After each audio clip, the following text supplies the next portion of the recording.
ആ നിർത്തടാ. എന്താടാ വണ്ടിയില്? കുറച്ച് ചാണകം സാറേ. ചാണകോ?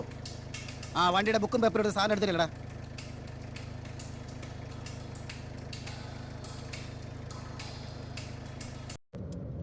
നീ എന്താടാ പുറത്തോട്ട് ഇറങ്ങത്തില്ലേ? നിന്റെ കാലെന്താടാ തളർച്ചയാണ്? ആരാ സാർ എസ് ഐ? ജോർജാണോ? സാറിന്റെ പേര് പറയടാ. എവിടാ? എന്താടോ അവിടെ? സാറേ ഏതോ ഒരു കിരി, അവന് പുറത്തോട്ടിറങ്ങാൻ വലിയ പ്രയാസമാണെന്ന്. എന്തിനാണ് വെറുതെ ഇറങ്ങാൻ ബുദ്ധിമുട്ടുള്ളത് നിർബന്ധിച്ചിറക്കണേ? അവനോട് വിട്ടു പോകാൻ പറയടോ.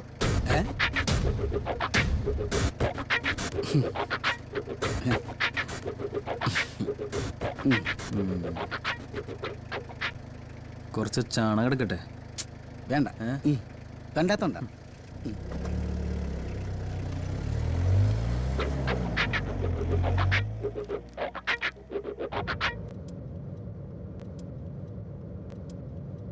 അല്ല, ഗിരിക്ക് എസ് ഐ നേരത്തെ പരിചയമുണ്ടോ? പണ്ട് വിപ്ലവം തലയ്ക്ക് പിടിച്ചിരുന്ന കാലത്ത് ഞങ്ങൾ തമ്മിൽ നിന്ന് ഉരസീതാ. അത് കഴിഞ്ഞ് കുറച്ച് നാൾ ഞങ്ങൾ രണ്ടാൾ അകത്തായിരുന്നു. അയാൾ ICUയിലും ഞാൻ ജയിലിലും. എസ് ഐ സോമശേഖരനെ ഇടിച്ച് പൊട്ടക്കിണറ്റിലുള്ള പ്രതി ആടുതോമ.